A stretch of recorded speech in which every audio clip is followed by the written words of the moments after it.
I'll tell you what I hear. I hear the sound of love and friendship giving itself to the Latino Theater Company, and I thank you for that. I haven't.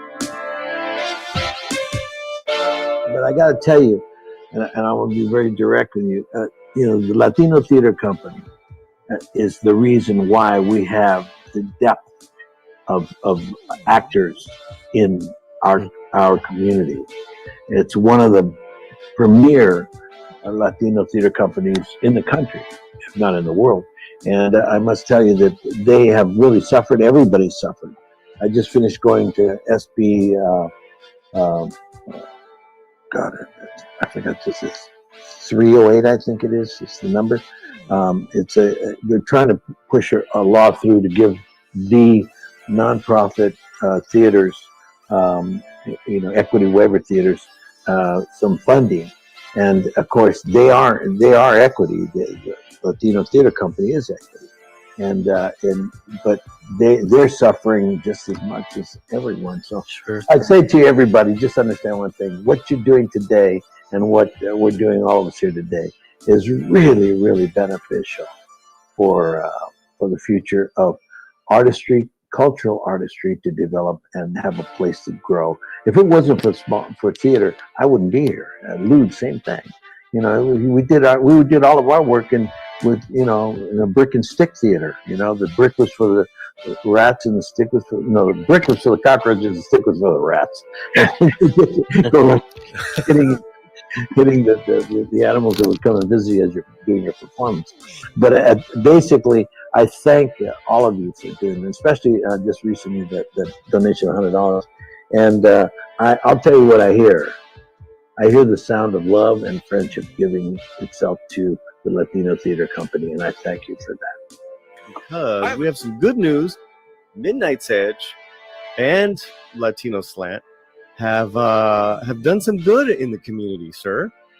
Yes, we have. I am very excited to see what we are about to see. And let me share this. Okay. From Jeffrey Rivas. Nice. Yeah. Wow. From Jeffrey Rivas's Facebook page. This is it's like a quick exchange of money here on the street. I don't know when I can get run over because it's downtown and it's one way, and I'm like, yeah, I'm like, hey man, I'm out here, hurry up. So he runs and he has the camera. I'm like, okay, let's take a photo. On behalf of Midnight's Edge and Latino Slant, this is the check here for $4,000 that we just gave to the Latino Theater Center. Now, didn't Mike? That's great. Didn't Mike? Yeah, we all worked. I was going to say, didn't Mike back up part of that too? Yeah, look, there he is. Of the devil. Yeah. Yes. What's up, buddy? Or should I say Diablo, since I'm on Latino Slant? Did I get it right? Mike. Yeah, you guys are speaking more and more Spanish. I love it.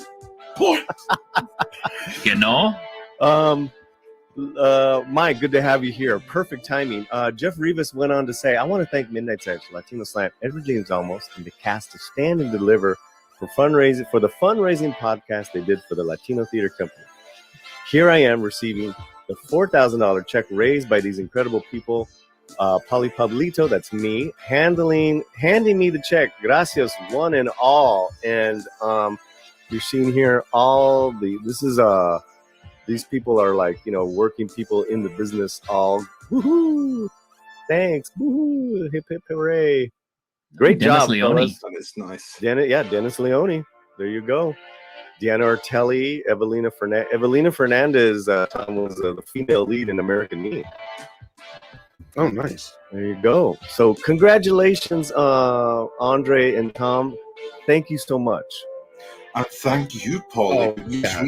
We couldn't have done this without you and without Mike. So when you came with the idea and the suggestion, it was extremely easy to say yes and then support it with absolutely every way that we could, because it's such a great idea, such a good cause, so much fun executing it, that it was just a blast to do, and we hope to do many, many more such events with you guys. Mexican Iron Man, Mike. It's a humbling and wonderful moment. As you know, well, I think we both broke up on it is without a doubt probably. Well, it's without a doubt the most meaningful stream or experience I've had on YouTube. And it's one of the most meaningful experiences I've had in my entire life, because to get called out on my super chat by Edward James almost, and with Lou on there, I just lost it. I dropped the producer mouse and had to walk away, and I wasn't sure if I was going to be able to get back. It's just full circle. It seems like just yesterday I was a kid watching them on screen, and I'm still that kid inside, even though I'm obviously a lot older and bigger. But that kid, that's on the outside, doesn't count. Yeah, but on the inside, to see him say, "Hey, Mexican Iron Man's my hero," and that whole thing that he went through, man, oh man, I tell you, and Paulie, it's all, Midnight Edge, thank you so much for being the channel that you are. You guys, thank you so much from the bottom of my heart for being the channel that you guys are. Paulie, thank you for being the amazing person you are, and the crew that's now coming to, batten up the T-shirt, Pablo, Diego, Matt, we're amazing team together. Paulie, you're doing a great, wonderful job. That being said, I got to take the boys out of here in the next 3 to 5 minutes, because Midnight Edge starts in. Real quick, I wanted to tell Tom, Andre, and Mexican is, as soon as I gave him the check, Jeff says, "I'm talking to Cheech right now." Oh, you should have teased it first, man. Okay, you guys gotta go. You guys gotta go. Okay, just so you guys know, before he just dropped that fucking bomb, like when we put, I should say we, no, it's more like when take this off. When Jeffrey and Paulie really pulled the big weight and put together the stand and deliver panel, I could not believe that we actually managed to, in some ways, top the Blood In, Blood Out panel, right? Like, I'm still beside myself. I got to meet one of my heroes, right? Like, I got to meet Richie. To me, like, to me, that was just fucking surreal, right? Like, yeah. And then when Paulie told me what we're planning next, I'm like, that is the only way we can, like, top that, or at least, like, surprise people, because everybody's probably expecting us to do a La Bamba panel, which we are going to play at some point. But when Paulie said, "I got the next one," I'm like, "What?" Born in East LA. I'm like, motherfucker, yes. Yeah. I can't wait, because Cheech Marin is a fucking god, right? Like, yeah, he is. And we have been trying to get Andre to watch this movie now for what? Better I have it. I can't wait to see it. Like, remember, Paulie, the moment you told me what it was about, I was sold instantly. I was like, oh, I got to see this. I went and I procured it the moment that we finished the show. I have it here on DVD right now. Can't wait to see it. Paulie, you are amazing, and I just want to say what I see as a fan. I came to you as a fan, as you know, that first live stream with so many, and I knew then, and what I've seen now is you elevate, you educate, you entertain, and you have created a forum whereby things that I used to love, different Hispanic stuff here and there, where I can celebrate it again, and it's not lost forever. And as someone who's watched my Star Wars and my Star Trek be lost, I thank you for keeping these things alive and bringing them back the way you have, and for using them in a way with teaming up on Midnight Edge and stuff, where we can still do good today from the good that we saw that was created, in times gone by. Thank you. One last thing before the Midnight Edge guys leave, and I'm one of the Midnight Edge guys as well. So yeah, you are. Yes, you are. And I'm gonna wrap it up here. Yeah. Well, I mean, you three guys, before you guys leave, technically, with those two panels, Tom, we've raised $5,600, correct? Wow, I think so. I think that's about right. Yeah. So that was one check for $4,000, but before the Blood In, Blood Out was $1,600. So just think what we can do with the Born in East LA panel, man. Oh yeah. Jeez. Ooh, it's gonna be great. No, so it's not set in stone. We should say that, right? No, but Jeff's talking to him. So we'll circle the wagons and we'll get this going. But thank you guys.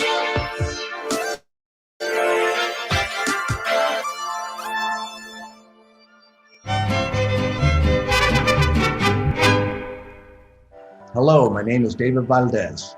And I'm Enrique Castillo. We're co-producer, co-directors of Ugly Little Monkeys.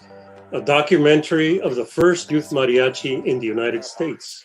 It's a powerful story of young boys led by an Irish Catholic priest, and for the first time, revealing their story.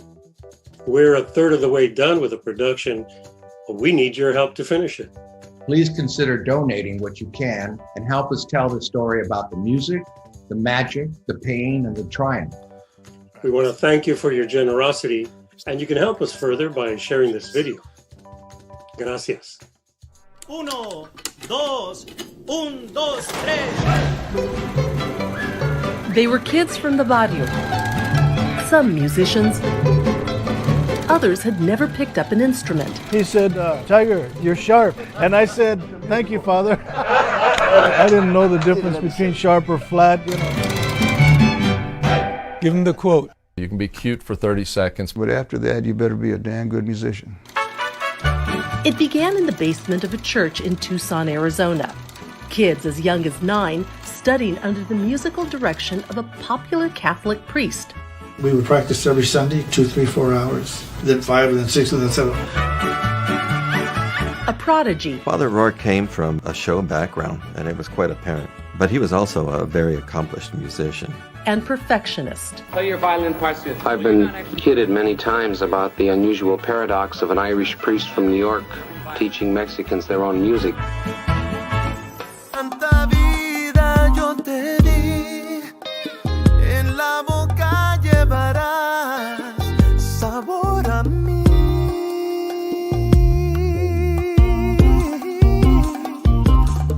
No pretendo ser tu dueño, no soy nada, yo no tengo vanidad.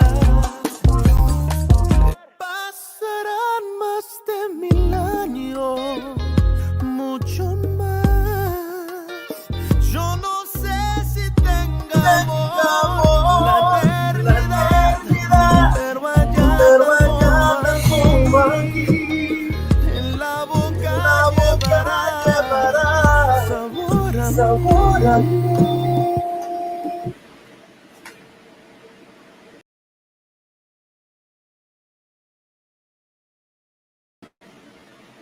Hello, welcome to the pre-show. ¿Cómo está mi gente? ¿Qué pasó? Well, it's Paulie. Still a couple more minutes of the pre-show, and then we're gonna start the show officially, and then welcome our special guest, Michelle, y también Natalie of Force of Light Entertainment. And then I think we're gonna have another surprise guest later on, but you know, you guys are here, so I want you guys to take the link that is there, share it. It's on Twitter, retweet, redo, renew, and if you have to, reglue. I don't know what I just said, but what I do know is we just made that announcement that next week's show we're gonna have the lead singer of we're gonna have the lead singer of Santana, Andy Valdez, on the show, raising money, helping us raise money for this documentary, and he's going to sing 2 songs live. He's going to sing 2 songs in vivo. So that is a big announcement.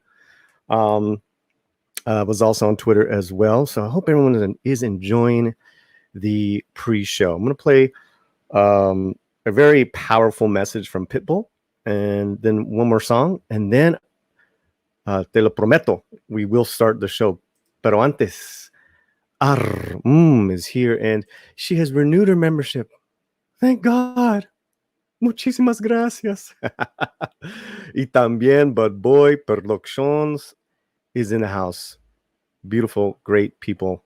Thank you so much. Okay, let's go to this powerful message from Pitbull, and then I want to play you guys a song as well.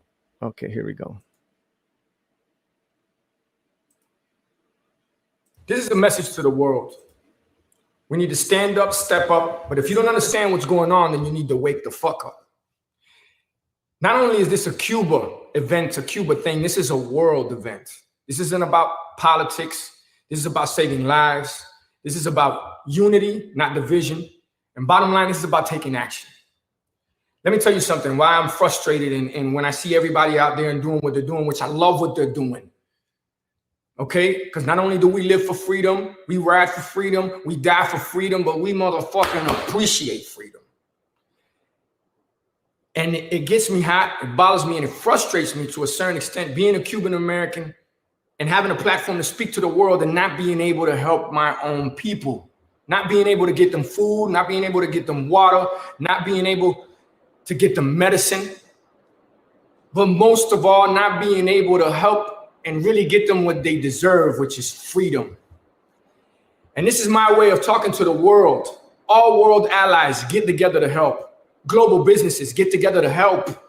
People that we're so proud of, people such as Jeff Bezos, Cuban American, graduated from a high school in Miami, built one of the biggest companies in the world, the richest man in the world. He's somebody that can get involved and really help us on what we got. All we can do is create awareness, but politics are going to be politics. And while they figure out what they figure out, we need to figure out how to really help. We need to get creative. We need to figure out solutions while they're losing their lives over there literally for something that we wake up every day and appreciate, which is freedom. So to everybody out there, stand up, step up. And if you don't stand, get with the motherfucking program and wake up. Because this is about freedom and it's about human rights. And to everybody in Cuba, keep the fight up. Para todos los cubanos que están allá afuera y todo lo que está pasando en Cuba ahora mismo. Ustedes son lo que va a motivar el mundo, inspirar el mundo para que vean lo que es de verdad vivir y morir por la libertad. This is a message to the world. We need to stand up, step up. But if you don't understand what's going on, then you need to wake. Come on, yo. Come on, yo. Slant? Yeah, but isn't this the unplugged version? I don't know. I think it's the unplugged version. All right, Paulie, let's go.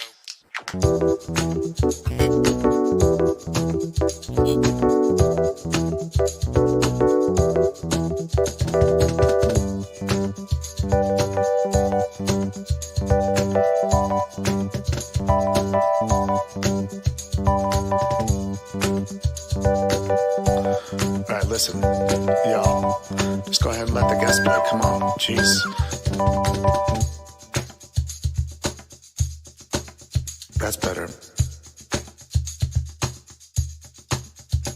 Where'd I go?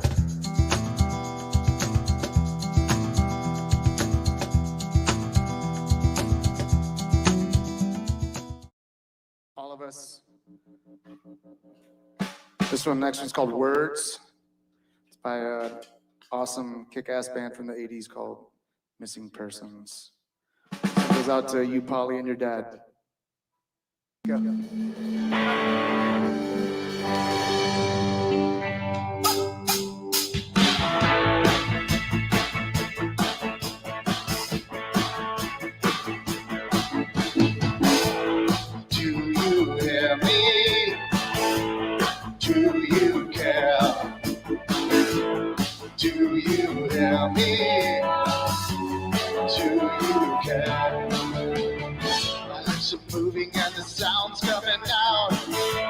You're coming out, but I have my doubts that you realize what's been said.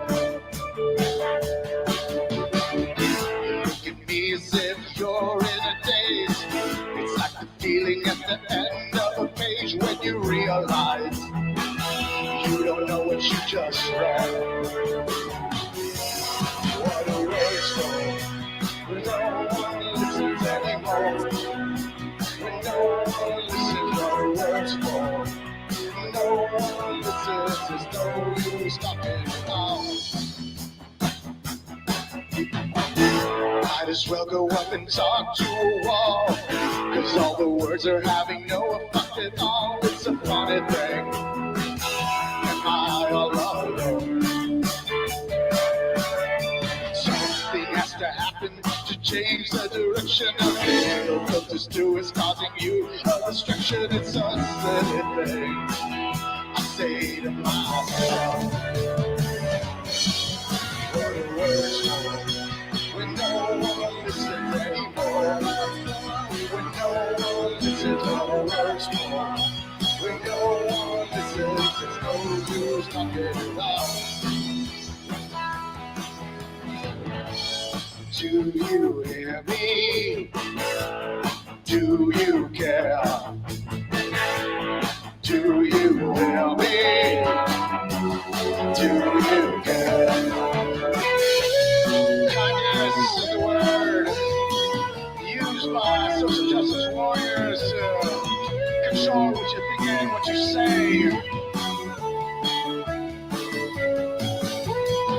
Yes, but I won't be a part of your power play for fools. Oh no, these are things that you should know it now, know it now, know it now, know it now, know it now. See it further and another thing you'll find. They'll be deaf, dumb, and blind, and no one notices. I think I'll turn my hair blue. Media overload bombarding you with action. It's getting near impossible to cause distractions. Someone answer me for the flood. What a words for when no one listens anymore. When no one listens for the word.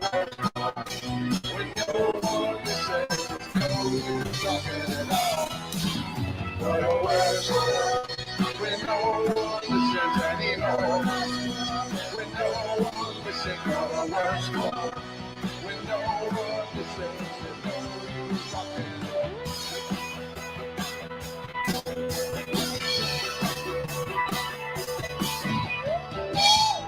Do you hear me? Do you care? Do you hear me? Do you care? Tell me what a rush for. Do you hear? What a rush for. Do you care? Tell me what a rush for. Do you hear me? What a rush for. Do you care? Tell me what a rush for.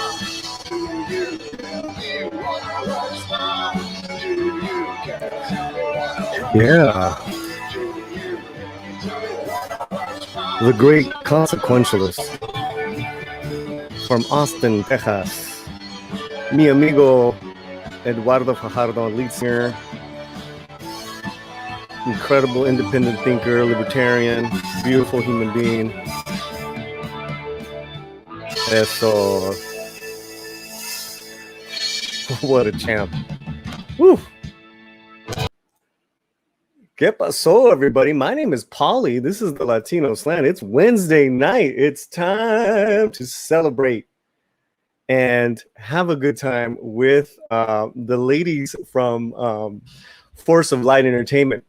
And I'm very excited to have them on. Pero antes, two things. And I'm going to try to keep this as short as possible because you could tell. Can you guys tell? My camera is on a slant. I hope you guys got to see that Pitbull video I played earlier when he's talking about what's going on in Cuba. And I have a lot of dear friends who are Cuban, a lot of the same sentiments. And then I have some of my old camaradas, you know, my old Chicanos from the movement, and where we used to be, you know, really into it.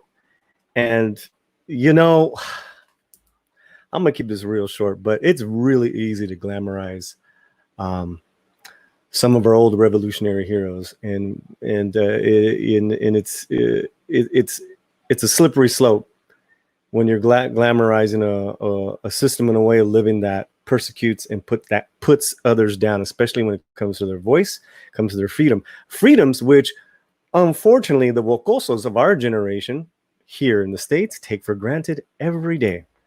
So I just want to give my heart out and my support, my love and support to the Cuban people, and to my camera is pixelated. You know, I've been getting this problem a lot. So much for my speech. Okay, you guys get the gist, but let me see what's going on with my camera.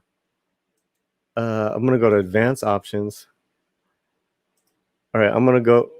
I don't know what's going. I mean, I'm at 720p, guys. Resolution low, signal shutting. So, okay, well, let's keep an eye on this, okay? Let's keep an eye on this because we had funny problems last week with Cameron, and maybe YT is trying to tell us something. Your audio is perfect. Okay, audio is good. All right, well, you can hear me. All right, well, then you get the message. Much love and support to our Cuban people. Mi gente, ustedes. Actually, I think that's Puerto Rican.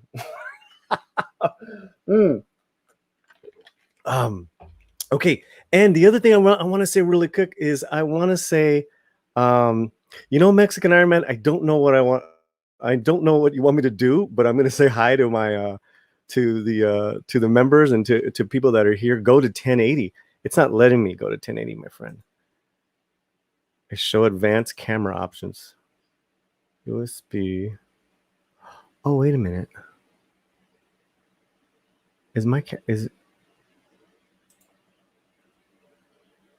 Yeah, that camera's working. Por Dios. Standard diff. I'm on the highest def, guys. It's 720. It's 720. So let me just say hello to you. It's Courtney. Let me just say hi to Clobbertimes, Rick Sanchez, PSG, Liberty, Libertad, Simon, Darth Maul, Sander, Big Steve, who's a member of the channel. Muchísimas gracias. Thanks for all the early comers here. Who's here? Highest payment. I mean, I thought did my payment go out? Okay. So hi everyone. That's what I wanted to do. That's the second one. Now let us get to our guests. These two ladies, they're sisters. I believe they hail from Tennessee, but they have taken the YouTube community that we're all involved in by storm.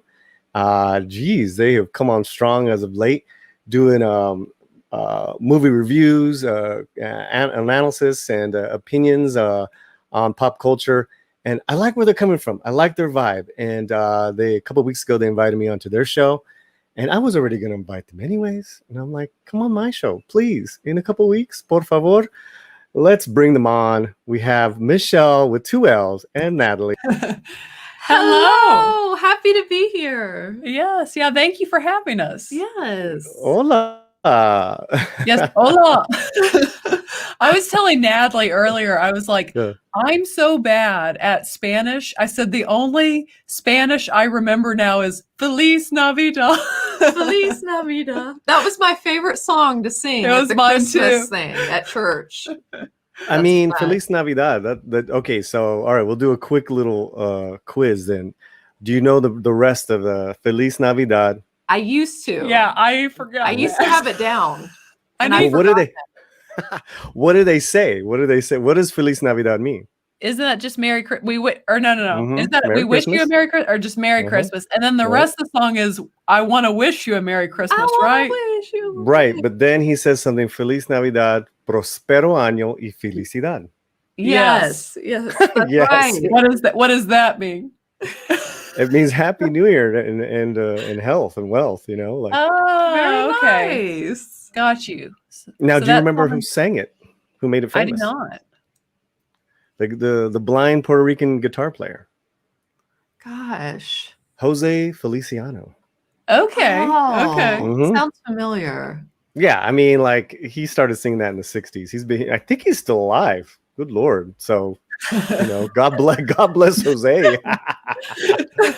Feliz Navidad. Yeah, felicidades, man. We all need it. So yeah. And you already have I some brought my fans in the. topo. Oh, look at she's got her topo. I don't have topo. Oh, let me tell you something. We are also bonded. Me and Michelle with the love of Topo Chico. So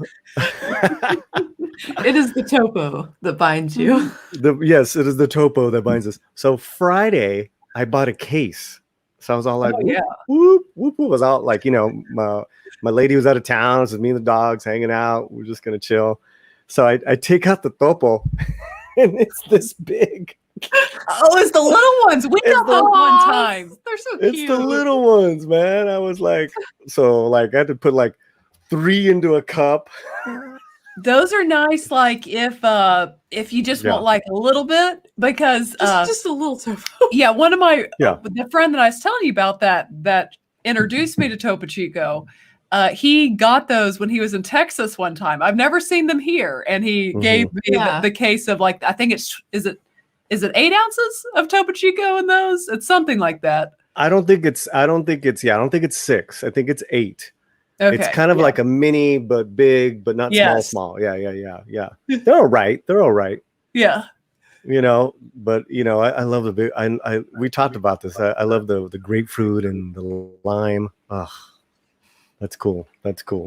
So, Mexican Iron Man for $4.99, who's also a member of the channel, and she's actually one of the producers of the show. They are so pretty and smart. Hail, Force of Light. Well, thank you. Hail to Mexican Iron Man. We appreciate that. And I believe you have some followers here. Geek Kazoo, Mamacitas Ricas. Hello. You know, okay, explain to me again what Mamacitas means. It's like, is it like chick? Like you know, like a mamacita is like a hot mama, but not a mother, but not a mom. Yeah. Like a hot lady. Yes. Yeah, mamacita. Because one of my favorite taco places in Chattanooga is Taco Mamacitas. Oh, that's funny. That's awesome. Yeah. And ricas is like, you know, rich, like, you know, like so, like, you know, like very savory. Mamacitas ricas. And there's a lot of ways that we can flower. We flower compliments on women, you know. I like it. Yeah, you know, like you heard of the word you've heard of Hermosa Beach, right? Yes. Right. So hermosa. See, I would call you hermositas, you know, because you're like these beautiful, gorgeous ladies. Hermosa, que hermosa. I like that. That's sweet. I like this. I will say. I like this. Not to brag, but I've seen Hermosa on my pictures before, so that I looked at I was like, oh no, I know what that means. And Rick Sanchez, PhD, comes in with a very timely translation. Biblioteca equals bathroom, and that is wrong. That is wrong. Biblioteca is library. El baño is the bathroom. Rick's being funny. Sander, mamacita, MILF. Yeah, could be.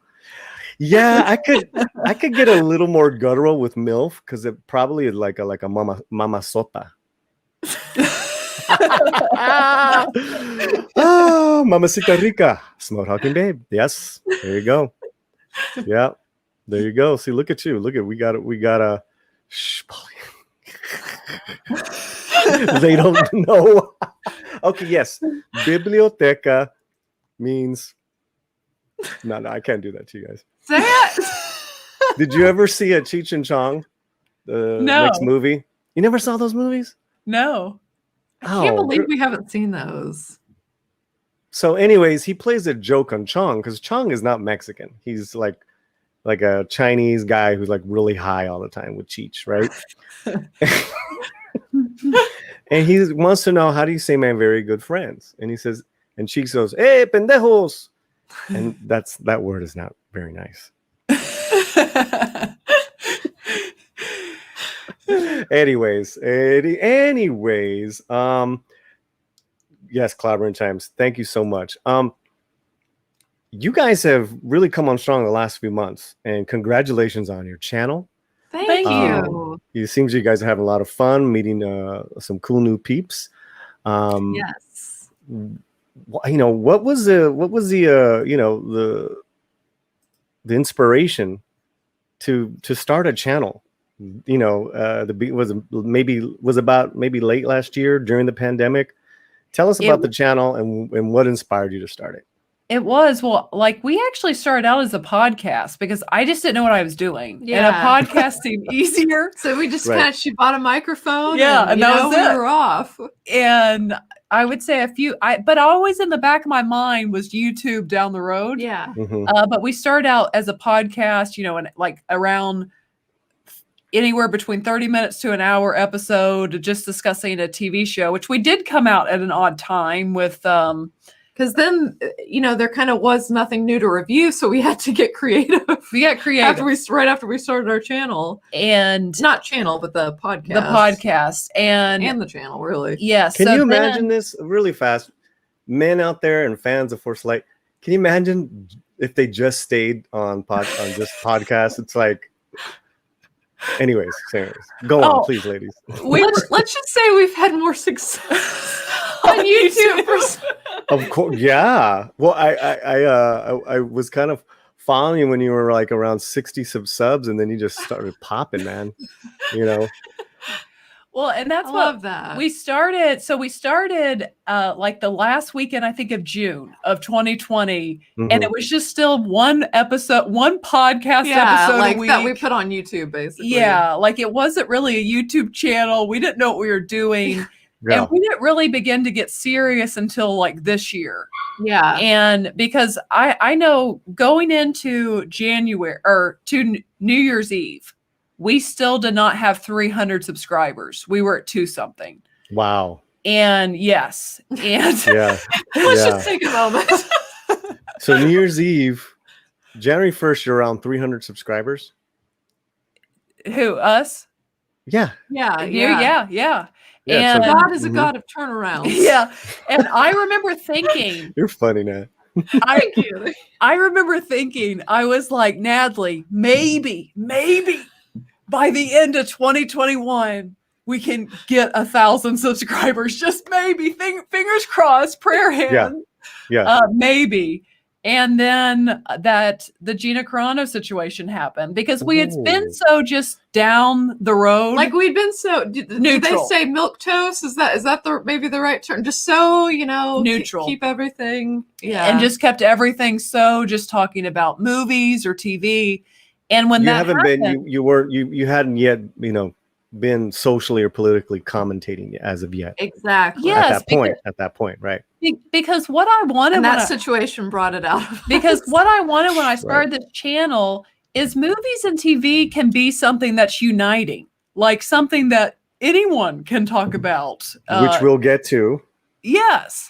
But yes, go on. I totally agree. And that's what I wanted to do. But then, I'm obviously a huge Star Wars fan and love The Mandalorian. Absolutely adored it. And when the Gina thing happened, like my soul was crushed. Like it genuinely was. Everyone's was. Yes. And I really felt like we should say something.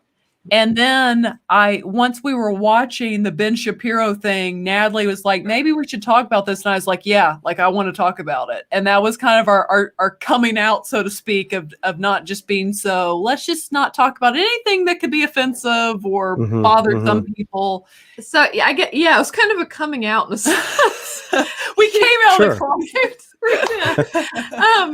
And so I think from there it really that kind of got some attention and it just started to grow from there, just kind of a walking into blessings and like kind of getting connected to so and so and getting more exposure over time. Yes, because then we met first a Black Jedi, ABJ, who then on ABJ's show I met, or Drunk 3PO saw me for the first time, and the wheels just started turning basically. And now, Natalie, were you with Michelle every time, or was you guys ever do it separately, or you ever go on people's separate shows or something? Always together. I sometimes I will go on separate shows by separate myself. Shows when she's on other people's shows. Sometimes, like if I just like maybe sometimes it's later. Obviously I have a daughter and she needs to be at home and chill and stuff and not be out late. But I'm trying to get better about going on more shows. Don't be a deadbeat mom, all right? Come on. I know. Right?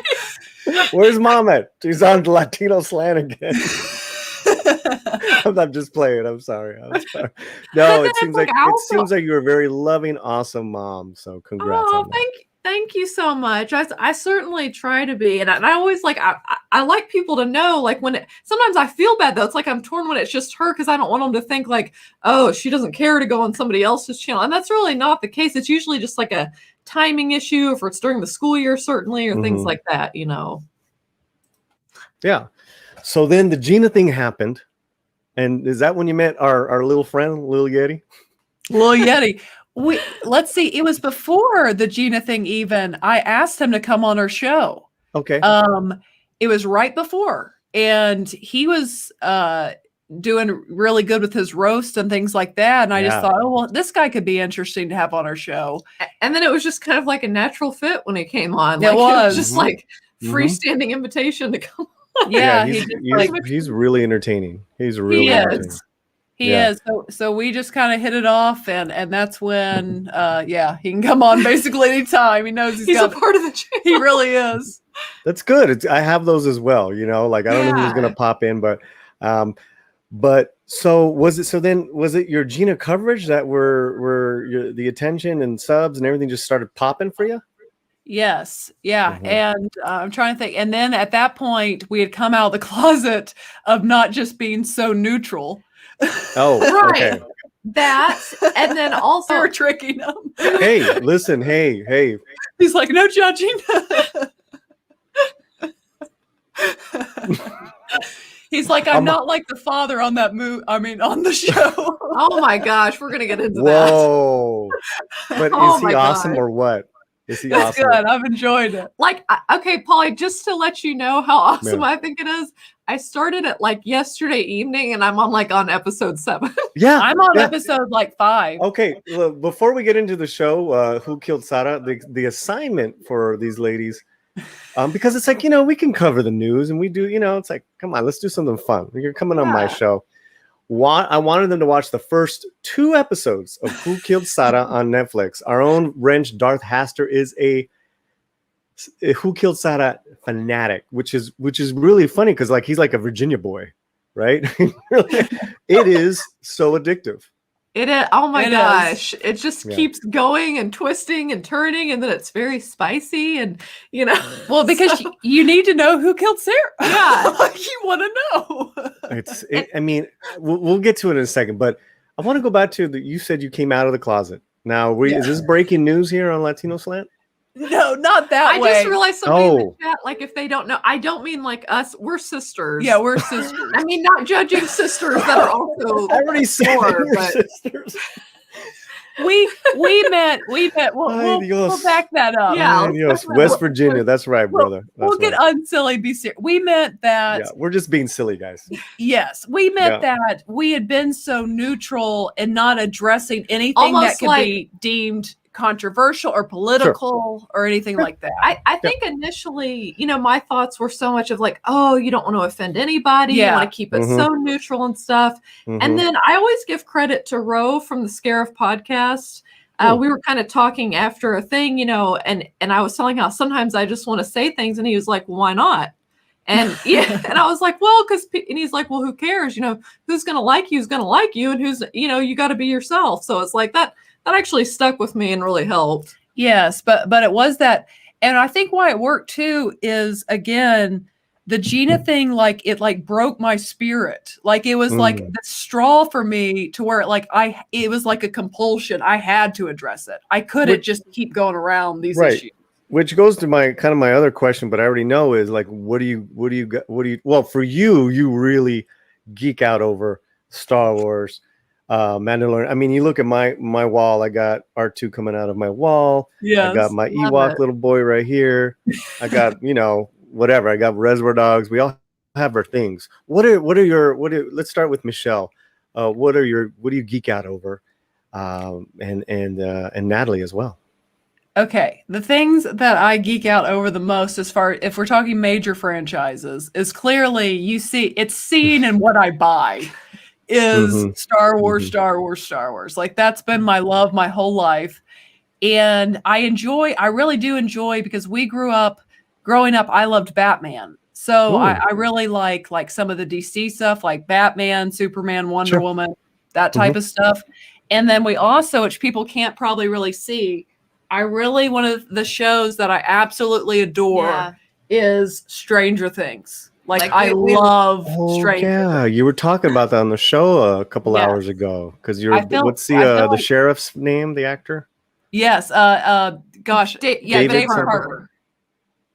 I only seen this first couple of episodes, and It's so good. You got to watch more. I feel like our mission on YouTube is to make every YouTuber watch Stranger Things. Now there's 3 seasons now? There's 3 seasons, yeah. Okay. And the way they're done, it's kind of like even say the show we're watching. It's cinematic. So well, actually, they're different. But what I'm saying is like you have to see what happens next. Like you just have to keep going. Yeah, like you're trying to once figure you it get out. into it, once it gets going. Oh, so apparently season 4 is coming. It is and coming. Hey Sander and Pete, new nerds.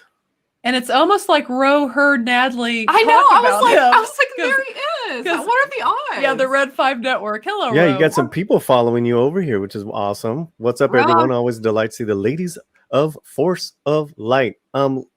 Yeah, Natalie, did you bragging on you, and then you're here? Yeah. I mean, what are the odds? What are the odds, Natalie? For you, as you take a drink. Oh yes. For me. What do you geek out over? Okay, I will have to agree that my biggest obsession recently is in the past recent years is Stranger Things. Like I'm such a huge fan. I also love, like, I'm a sucker for a good drama. So this show is right up her alley. So basically, yes, this was right up my alley, pretty much. Yeah, because you've been really into like The Handmaid's Tale and things like that. Like I like really intense emotional stuff. Basically, that's what my heart loves. Sure.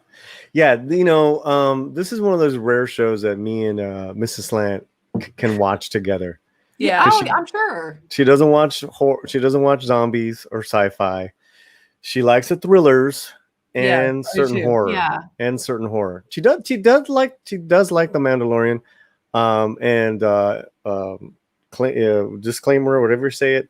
She is has worked in the past with Pedro Pascal. She's worked with a lot of people that I cover, and it's her insight to the business helps me a lot because I just want to kick and scream.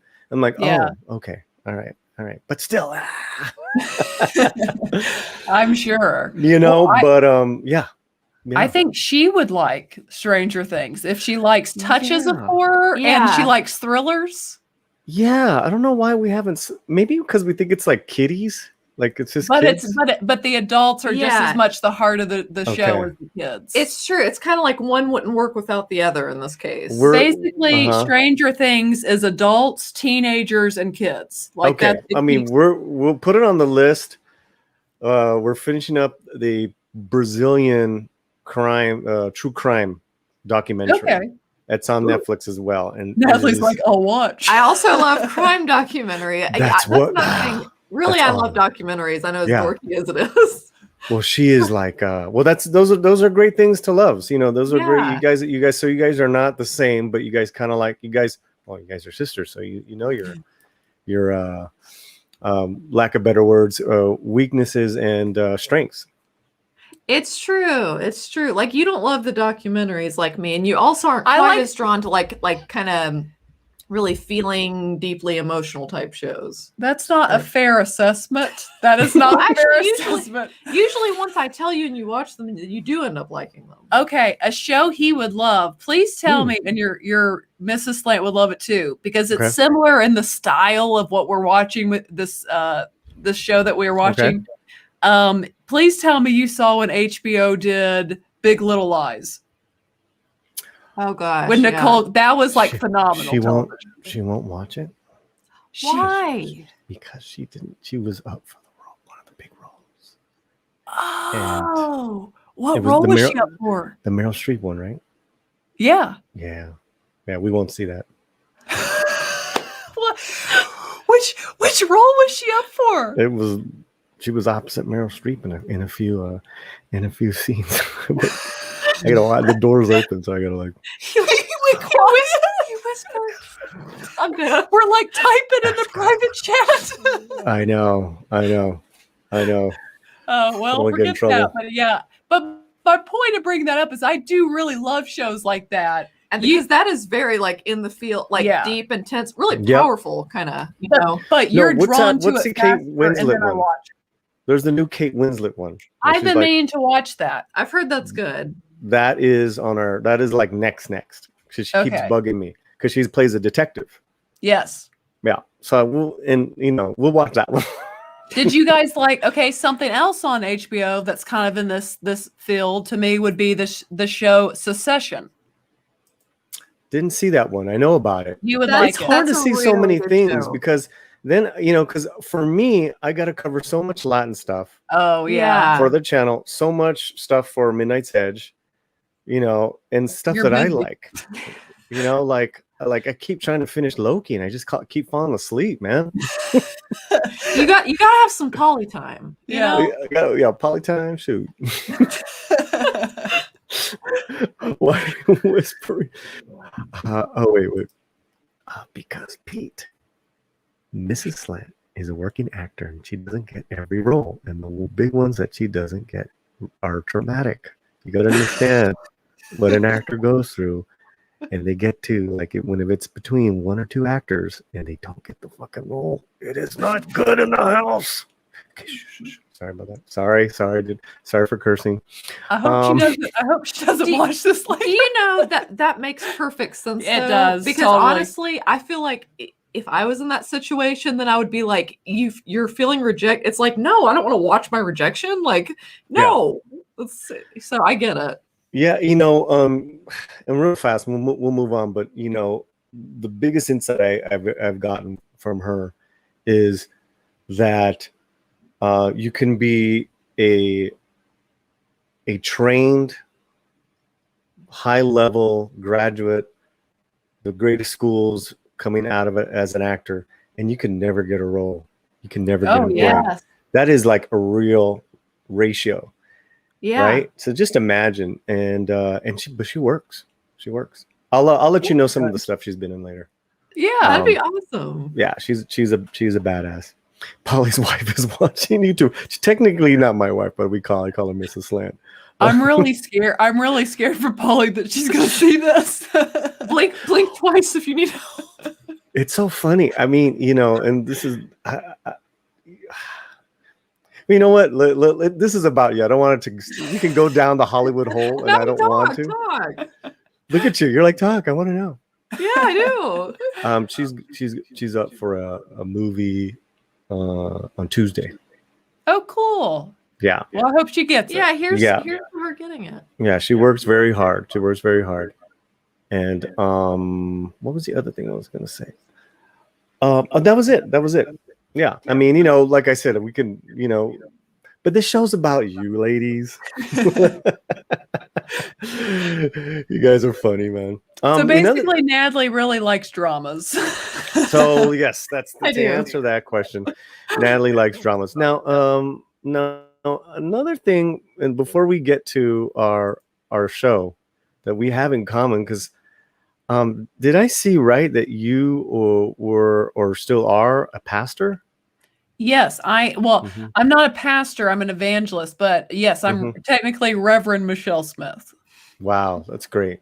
I don't know. I don't often go by that. I have a Christian podcast that I refer to myself as that, but right. So is that the Force of Light connection? Is that a religious connection, or is that a Star Wars connection? It was both, because when I originally started my podcast, I was going to make a Christian one. So I was coming up with names.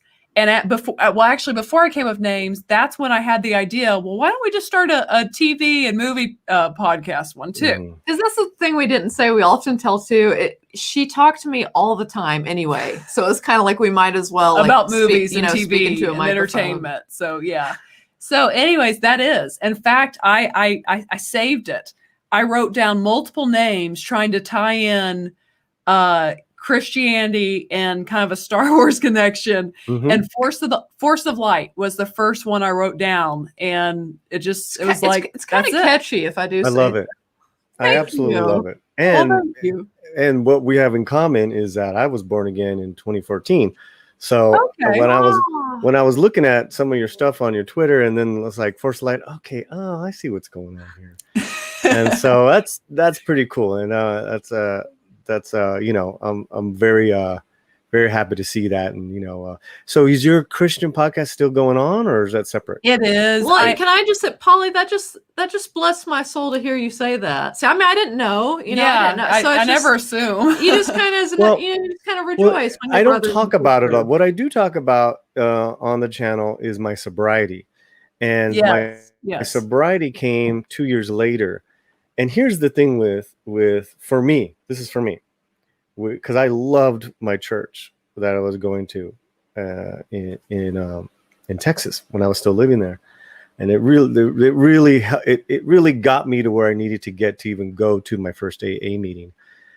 But I realized I wasn't practicing the word until I started 12-stepping, and that's where God came alive, and that's where He's alive every day in the steps, and just like, you know, whether I think you know what I mean.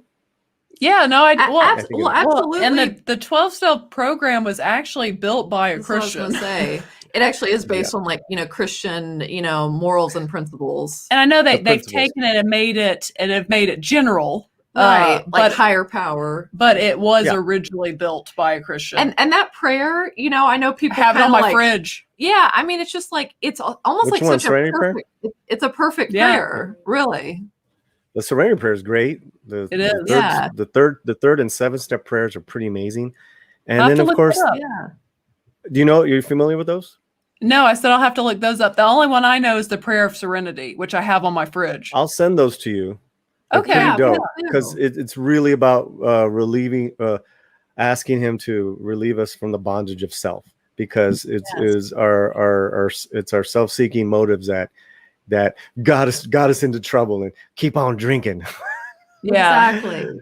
You know, so some good Trying stuff, to man. follow. You know, so I at first I didn't know what I was going to do with the channel. I thought it was just going to be like music, and then I talk about my sobriety, and I'd have, you know, I've had, you know, Andy Vargas from Santana come on, because we're both sober brothers together, and you know, that's how I know a couple people, right? And they'll come on the show, but you know, obviously it's become much more than that. But the bedrock is music, and just a humble way of just going about having a you know, this channel. So yeah, that's I love Force of Light.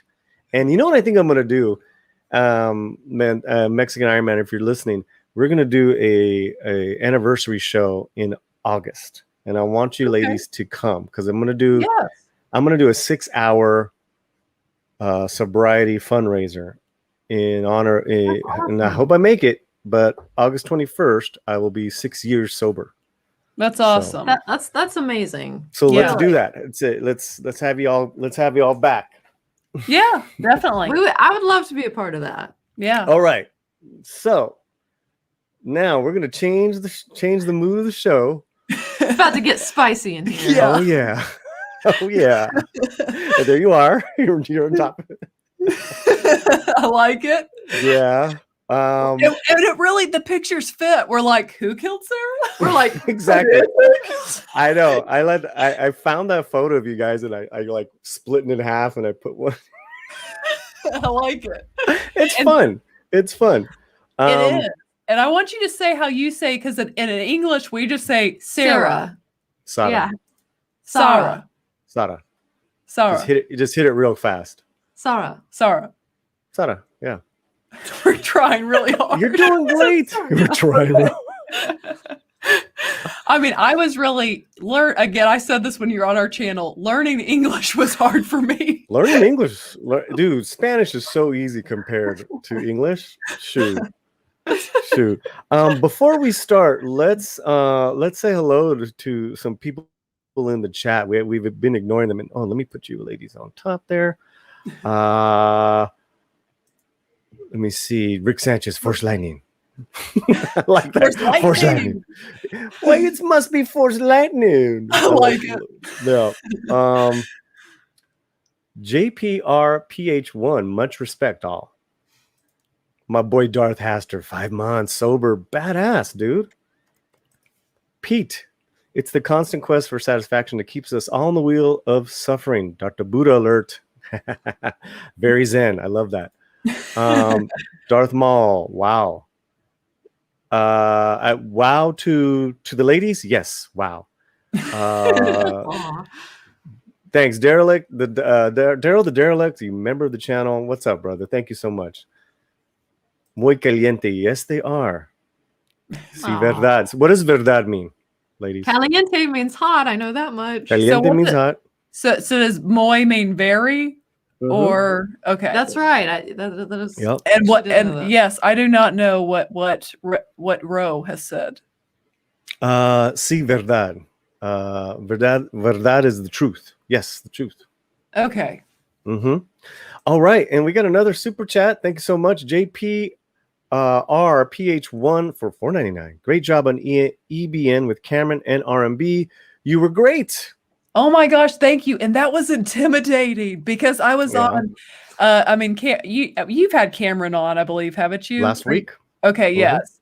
And he's got all this Hollywood knowledge, and then Robert Meyer Burnett. I've been watching him with John Campea, or actually before he was on with John Campea. I used to watch him on Collider. So I mean, I've been watching him for years, and all of a sudden he's just like, Michelle, what do you think? And it was kind of you're like la. You're like, it was the first time, not necessarily starstruck. It was just, how did I get here? Like, that's pretty cool. That's pretty cool. So for those super chats and for everyone here, let's thank you guys with this little video.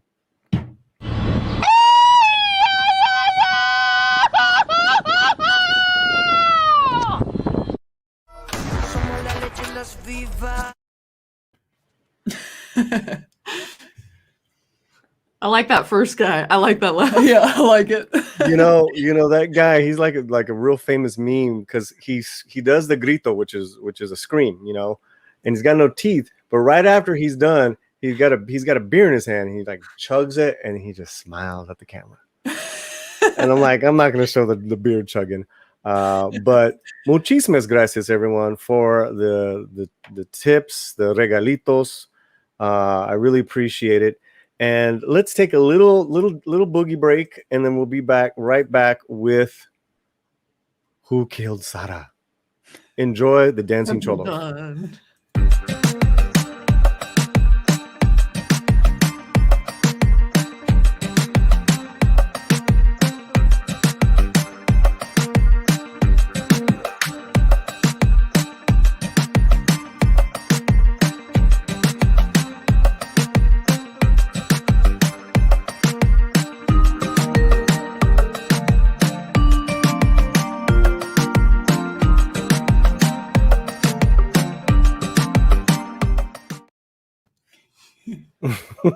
I like it. Yeah, any cholo with the belly that shimmies is okay with me.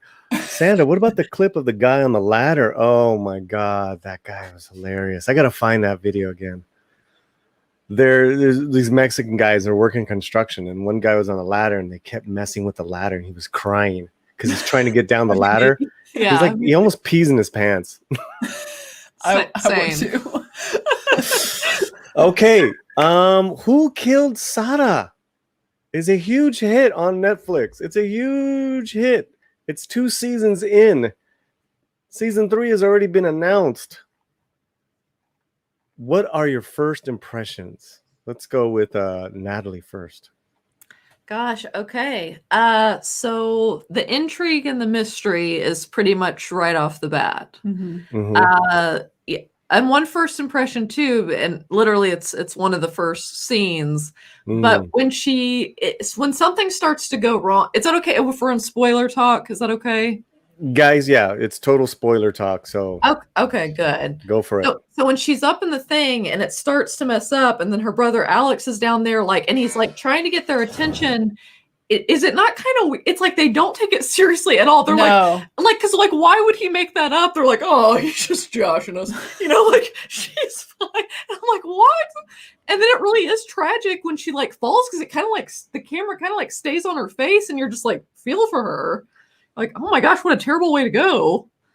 It's a very gripping opening. It sets the tone, It's so amazing. It is really I've watched that pilot now 5-6 times. It's almost perfect. Just the storytelling, laying out all the characters. You're just like, wow. Michelle with 2 L's. Mine was well, I mean, obviously that opening scene is very tragic and sad. But it kind of gets you right off the start. Like it sets up. It keeps reminding me of, which I guess just because it's kind of a classic revenge type tale, or at least that's how it feels thus far to where I am right now. It kind of keeps reminding me of the Count of Monte Cristo. Like I could see that. I mean, I know it's still very different, but it's that similar vibe. Like sent to prison for something you didn't do, right? And you now come back, and it's kind of, and he's plotting, and he's even playing with. Not only go to prison, but he's lost so much. Oh yeah. Well, we'll watch. Let's watch the first season trailer from season 1. But in a nutshell, the lead character's sister is dies in a freak accident, which is a nightmare, and they show it. They don't show the gore or anything, but just and then he goes to jail because it makes sense. I guess there was no detectives at that time 20 years ago. Like I think this was supposed to be like around 2001 or 2 or something because of the Avril Lavigne posters on the wall. So I'm like, that tells me the time period. Yeah, and the Ricky Martin song at the beginning, but you know. You definitely have to suspend a lot of disbelief with this show, because any detective would have found out right away, But anyways, this is a little fishy. Yeah, it's a lot of fun. So here's the trailer. Let's watch a little bit of it. Forgive me, Mama. What I'm about to do is for my family. Okay, so first of all, do not see it in English. This is an English dub, which is fine, but you're gonna miss the guy. You're gonna miss all the characters' real energy and how they talk. You know, like the true emotion. So that's Sara, and this is the beginning of the series where she's like doing something we always. Have you guys ever done anything like this? What do they call it? Parasailing? I have not, and now I will not never. And now, hell no.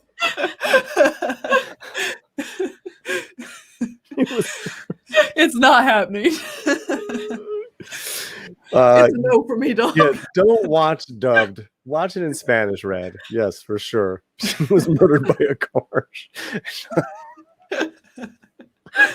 Definitely no police work involved. None. Darth Astor's awesome. Darth Astor like literally sends me DMs. Do you think it was him? Do you think it was him? We're like two little girls talking about a telenovela, but we're not. We're anyways. Fun stuff. Okay, let's keep.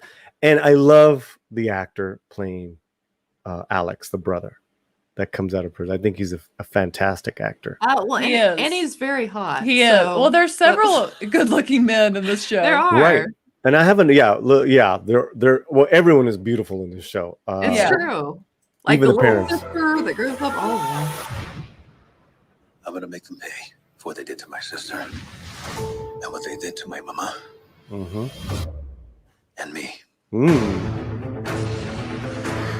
Alex Guzman is free. Okay. Get him, Alex. Get him, Alex. So here is the patriarch of the Locanzo. Is it Locanzo? I forgot. And he is his character. Go ahead. You said he is, and I said an asshole. Yeah. He is he is why SJWs hate toxic males. Yes. He's like the definition. If you want to go with that word, poster child. He is. He's but you do love him. He's such a badass. But he's the dad of the patriarch, and he basically anything that comes in between his family, he's gonna snuff out. And he's very, very wealthy. Oh yeah. All right. Let me see what it's Bring him to me.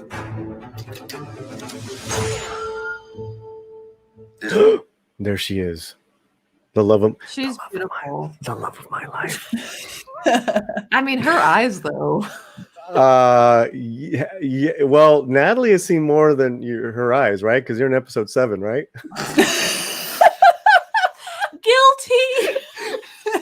Incredibly hot sex scenes in this. I mean, they are intense in the show. I mean, we forgot what like it's like to have like some adult, but not like porno, but Yeah. Maybe soft, It's soft. Ain't nothing soft. Wait. Okay. Now these two characters. All right. So the family. These are the children of the patriarch, right?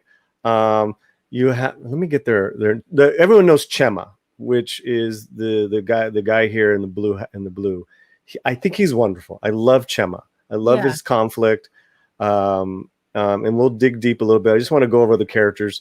And ¿cómo se llama ella? Let me get the cast name. Manolo is the lead. He plays Alex Guzman. And then there's Rodolfo, the brother. Then there's Elisa Lascano. That's the last name, the Lascano family. Here she's played by Carolina Miranda. And Carolina Miranda is just completely just drop dead. Okay, and let's move on. Messages for the Lascanos. I'm not the same fool you sent off to prison 18 years ago. Aww. Now your family will have to suffer. As of today, you won't get another good night's sleep.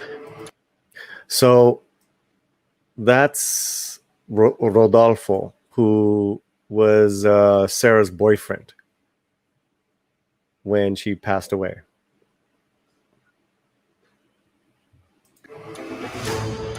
Because Sarah's death wasn't just a mistake. Sarah was murdered. Tell me the truth. Did you murder this woman? He's a lunatic, I swear. Don't listen, it's not true. Where are the videos? What? Okay, anything to add so far? No, I'm just interested watching. Yeah, I mean, I'll discuss it more when you want to discuss it. Sure. All right, let's get through it. Yeah, you're right. Videos. This is not a game. I can help you with this problem, I promise. Because I don't trust my family. No, it's not your whole family. It's someone within your family.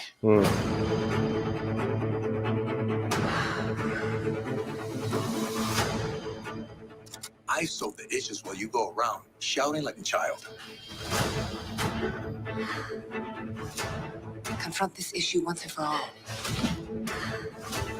Hey, look out! At this point, it's so much more than knowing who murdered Sarah.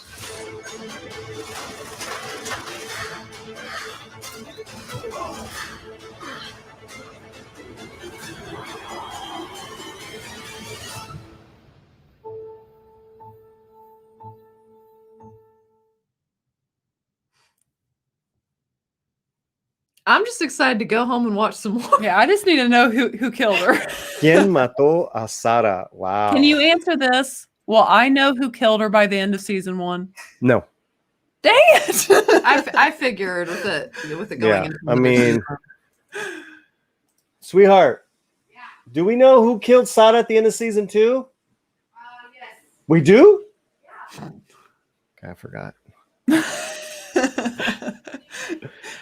We're just talking about season 1 right now. I get, yeah. Okay. I'm sorry. Yeah, I can't remember right now, but I'm not going to say who did. But yeah, definitely end of season 1 is a cliffhanger. So, do you know it's funny how we're all drawn to different people, like in shows and stuff? Because I mean, obviously, I like the lead guy and his story is what's fascinating. But like, I was genuinely drawn to like Sarah.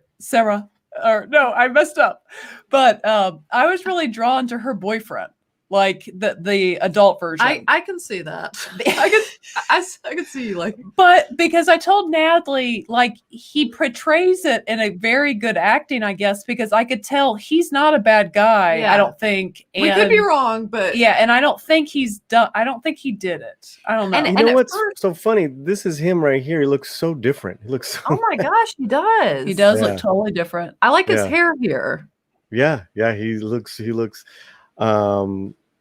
completely different. He's even more handsome. In the show. What'd you say? He's even more handsome. Yeah. So,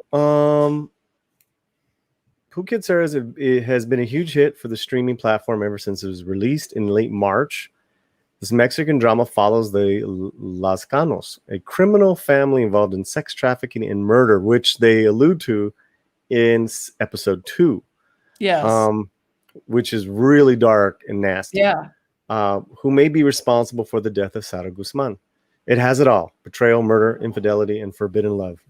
No wonder that the fans can't stay away. And then season 2 was premiered in June. Okay, so it just came out.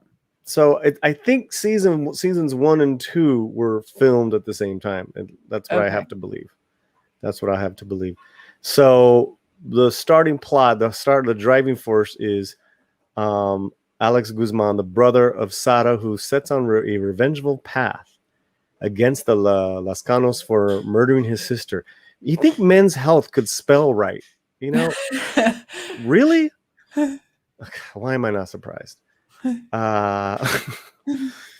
For murdering his sister, played by Manolo Cardona, and so that's Manolo Cardona, the actor, Alex Guzman. He's an incredible actor. He looks familiar.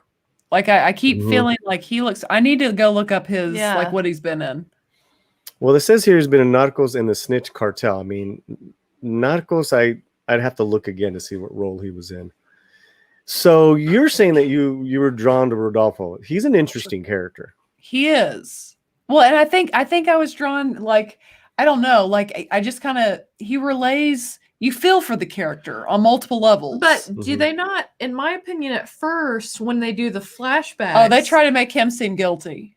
Well, not even just guilty, but kind of like heartless, to just like, well, sucks for you, man, but I mean, I can't go to jail. Like, you know, he just kind of allows it to happen. Whereas, well, he's crying.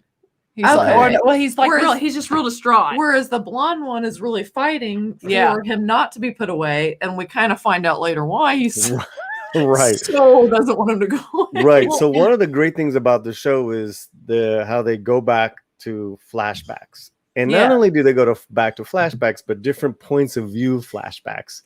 So you think you're getting the whole truth of a flashback, but then they go back to it from someone else's POV, and you're like, oh man, what? Okay. Yeah. So brilliantly done. So that's another reason why just story-wise, for it being a novella, it's told very cinematically. It is. I mean, it's very, and the other thing I really like thus far about this show is it's like, even by the time you're where I am, like, see it, you know, episode 6 or 7 maybe, it's like they've kind of gone through so many different characters and kind of taken a look at them, like, and you start thinking, oh, I see why it could be them. I see why they could have motive. Oh, okay, no, now it's switched. I can see why he has motive. So it just like constantly keeps you like, oh, you think they're giving you something, but then it's not really, it's not it. Yep, and they do that well. And so who are you drawn to, Natalie? What characters did you like? Are we talking about sexiness level? Well, and I'm not even saying it's like I find. Okay, let's go character first. Very handsome too. I just meant for some reason his character is very gripping. It draws me. I don't know. Yeah. I mean, not to be cliche, but I would say probably like Alex and his story, and then you know the sister and kind of like how she. Well, I mean, I get she's not really crazy about her family. She thinks they're sketchy, but she kind of hops in there so quick on his side and kind of like, what's the deal with that as it goes on? Like, what's her story background? So I find those two very interesting. Well, there she is. Carolina Miranda plays Elisa Lascano. Oh, wow. Yeah. And her character is a very independent, smart woman who doesn't live in Mexico. She's been studying in the States, and she's coming into town for 2 weeks, and this happens where Alex gets released from prison, and then he kind of like infiltrates and hacks the computer system of the dad's casino, and he go over all the screens and says, "Y'all killed my sister. Now you're gonna get it." And she's like, "What is going on?" Yeah, she's an interesting character too, definitely. And then the mom, sometimes I'm kind of She like, feels really sketch. I'm like, what is this woman's deal? Like, and then what's the thing around the thigh? Like, maybe that's beyond season. I feel 3. like that was mentioned. So is that like some kind of Catholic thing? Because he was like something about, oh, you're priest and yada yada yada. It's very Catholic. And it's like bleeding underneath. Yeah, well, let's go to this actress, because and all the characters and actors are just so well done. And there's a lady who plays Sara. You just see her in the in flashbacks. She definitely has a bigger role in season 2. There's Chema, cool. Eugenio Sier. He's fantastic, and he is probably like the best shape, like the most, like, just, he's a stud, man, because they show him off a lot. Yes. Galata's a smaller character we find later, and there's the dad. Ginés Garcia Millán plays Cesar Lascano. I mean, the manipulative and vengeful Cesar. I mean, the opening scene, he smacks around his step grandson for not shooting because they're out hunting. So right there, you're like, this guy is a total jerk. And it was all about like, do you have like, balls? Like, shoot the deer. It was like, maybe you don't want to shoot the deer. This guy is the definition of the worst. Well, he's trying to teach like some very real lessons of life, some hard truths, I get it. But then he sees the fawn, the step grandson sees the fawn. He's like, well, there's a little kid. I can't do that. Like, I don't want to shoot Bambi. I don't want to shoot Bambi. That was hilarious, man. And then he just like takes out both of them, like, right, Yeah. Can you imagine if Do you remember the line he says though, Natalie? Michelle?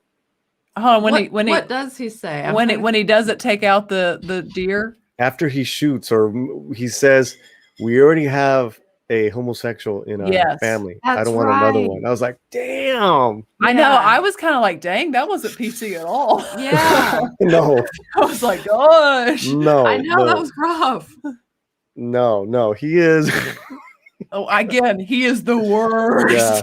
Yeah, he is a great character. But for drama, he's a great villain.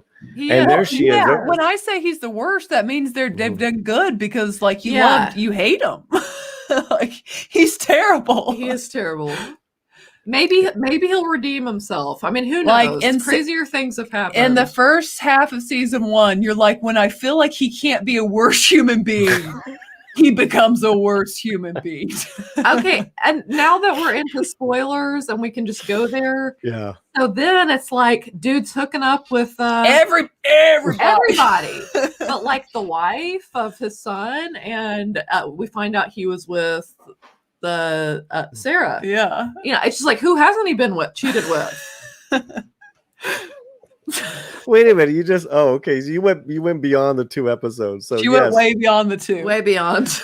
Major spoiler, the dad hooks up with Sara. I mean, this guy is a pig. This guy is like the definition of a pig. What I don't did know you get it? Did you go ahead.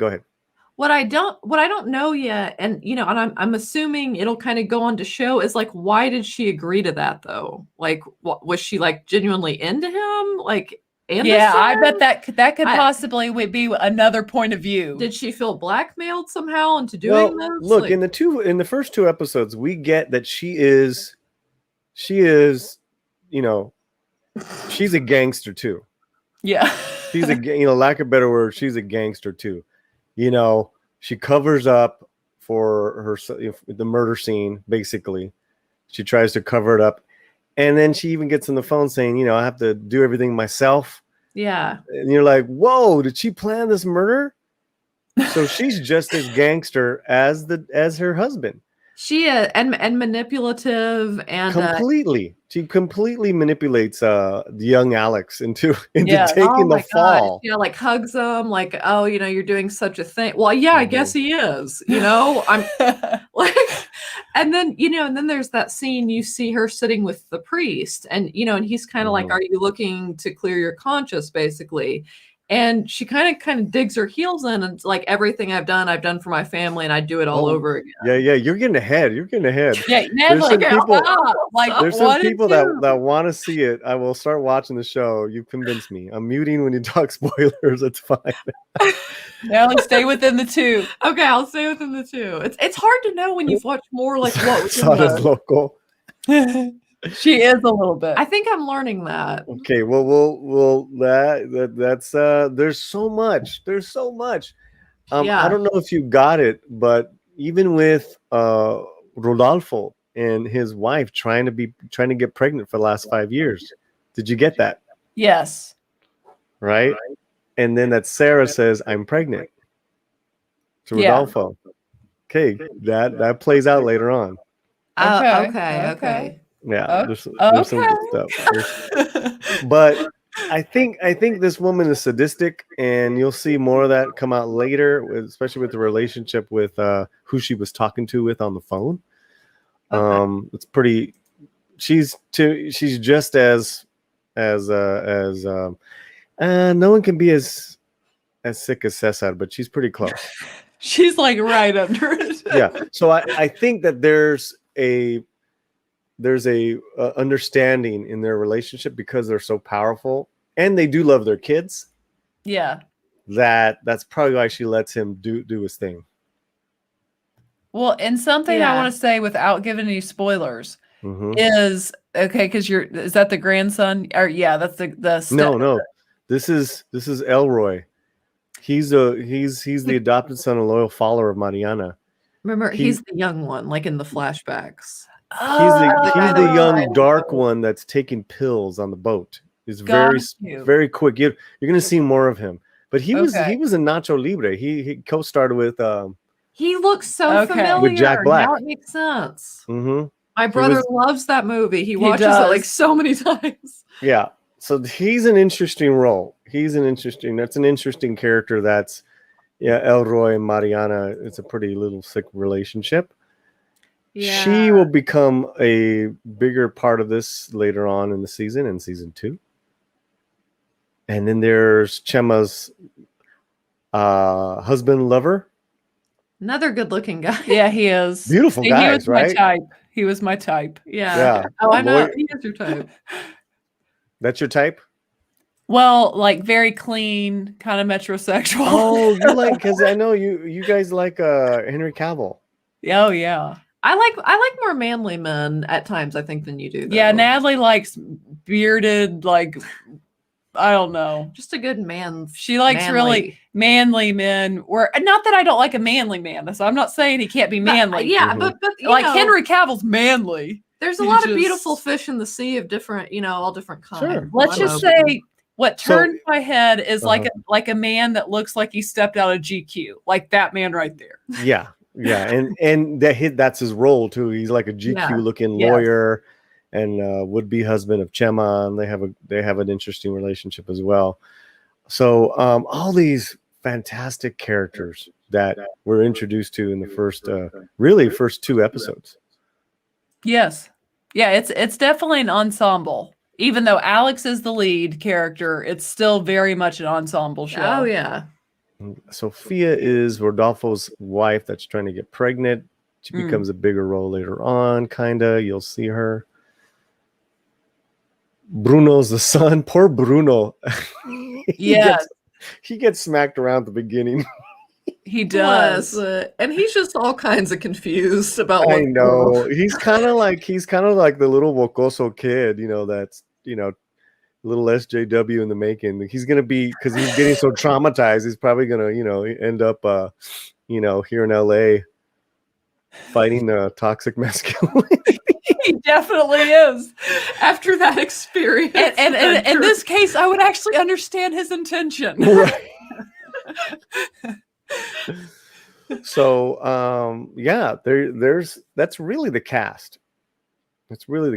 And it's almost like you really can't miss a scene, because there's I'm just gonna she's just gonna leave it there. Her and her 2 friends there. Yeah. Oh my God. Come on, gotta keep it clean. Do you need a moment, Paulie? Yeah. Redo my hat. But you almost can't. Did you guys have to like rewind at any time because you might have missed Yes. something? I did several times just because it's like it is kind of a show that you feel like You gotta watch. sometimes you're like, if I miss that 10 seconds, like I'm gonna really miss something, is how I feel. Like I want to hear all the dialogue. Mm-hmm. And Michelle? Oh yeah. I don't know if I've rewound, but I'm just a very intense watcher in general. She is, it's true. I have to make myself focus a little more. But I will, if I miss something, I will rewind because I'm like, Yeah. I need to see that again. Especially in a show like this. Or I need to see what his face was like during that Yes, scene or yeah. something like that. So this show has definitely kept my utmost attention. So, would you have seen this show if I did not ask you to? No. Well, the only thing is, like I told you, I had clicked on it probably a couple months ago just because it had come up in my recommended on Netflix or something. And I thought, oh, this sounds interesting. And truthfully, I had gotten about 10 minutes in. I was like, when are they going to start speaking Oops. And then when I clicked on it last night to watch this, I was like, oh, well, now they've got it in English. And then I could quickly see, oh, they've dubbed over it because it's not. I mean, they do a pretty good job, but it's not totally matching I up. bet, as he says, it doesn't get the pitches or the tones that things were said. Yeah, and then you've got to think, like the actors and actresses said it in a certain way with a certain emotion, and you can't really capture that with the dubbing over. No. Well, just Alejandro's Alex's voice. He's got such a great voice. Yeah. yeah. Why would you want to miss that? That his voice was okay, the English dub. It was okay. He's like, he's all right. But yeah, no, it's been it's definitely a show that keeps your interest. I mean, absolutely. As I said, I've kept watching because I need to know. And see, I didn't even know there was a second season until tonight. I hadn't looked. I thought it was just like one season. So now I'm pumped to get more. And I want to specify the reason I would never have seen this. That's why I'm all for people giving me some suggestions. I actually am a person, I'm rarely on Netflix. And if I'm on Netflix, it's because someone told me to go watch something. Like I don't search Netflix, so it's unlikely I would have ever found the show. Well, I do sometimes. That's how I found it. Yeah, you do. So if you or someone else does it, say, hey, Michelle, go watch that show. Yeah. Then I'm probably never going to see it. So, first 2 episodes, and in the chat, you can join us as well. What do you rate it? 5 being best, 1 being not the best. I mean, right now, if this is on our enjoyment hoot system, I would give it 5 hoots because I'm really interested. Is that your rating system? Okay. Yes. We do the hoot. Okay, we'll tell him how we got the hoot system. We got the hoot system from one of our Red 5 family conversations. One of them is Canadian, and after the show, he said that was a hoot and a half. And we just all started. It is Canadian. Okay. A hoot and a half. A hoot and a half. A And hoot we and a just half. lost it. Like Hoot we nanny. all. I just think we were just like delirious, and but I mean, I don't know what it was, and so it just like from then on we're like we're gonna start rating in hoots. Yeah. How many hoots do you give it? So hoots like a hoot and a half, so that's where it hoot and a came half. from. So 5 hoots is maximum hoots of enjoyment. And I'm enjoying it. Okay. And yourself, Natalie? Oh, absolutely 5 hoots. Like 'cause 5 hoots. I literally can't wait to get home and turn it back on. So yes, very good. We're going to get to the chat in a minute, but let's do 2 things. Sorry, Carolina, I have to say goodbye to you. Parting is such sweet star, but we're going to make you ladies big and me small. Check my Who hair. killed Sara? ¿Quién mata a Sara? Let's say let's try to achieve a Spanish word of the day. Okay. As started by J Drunk 3PO, unknowingly. How would you say? Go ahead, say ¿Quién mata a Sara? ¿Quién mata Sara? Now So, say it again before I say it. Yeah. So it's like a question. ¿Quién mata a Sara? Killed Sara. Nice. Oh, thank you. I want you to say it one more time. Like, remember, I'm slow. I'm slow. Killed Sara. Killed Sara. Nice. Nice. All right. Yay.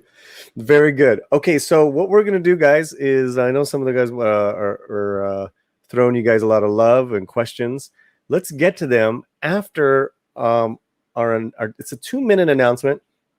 In case you missed it, I'm going to play it again. It's next week's show. You guys got a couple minutes to hang out? Sure. Of course. Is that okay? Yeah. Yes. Okay. So we're going to play this very special announcement for next week because it is a fundraiser and I want everyone to put it on their calendar. Here we go.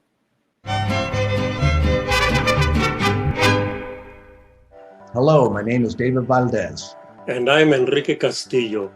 We're co-producer, co-directors of Ugly Little Monkeys, a documentary of the first youth mariachi in the United States.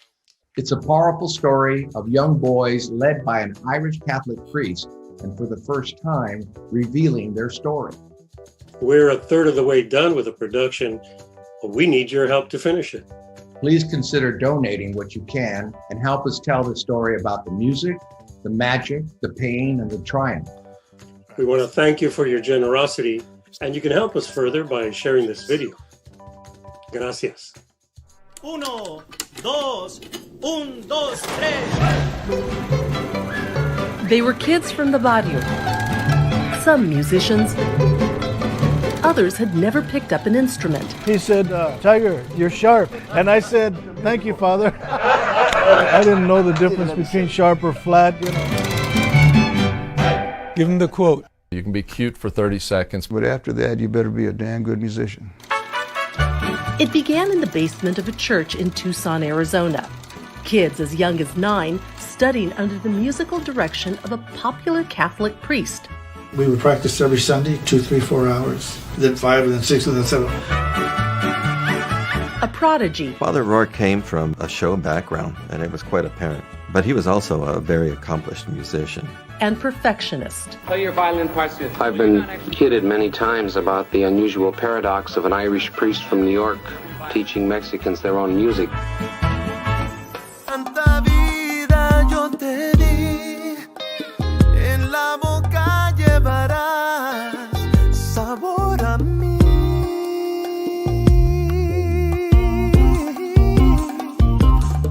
No pretendo ser tu dueño, no soy nada, yo no tengo vanidad. Pasarán más de 1000 años, mucho más. Yo no sé si tenga amor la eternidad, pero allá tan como aquí, en la boca llevarás sabor a mí.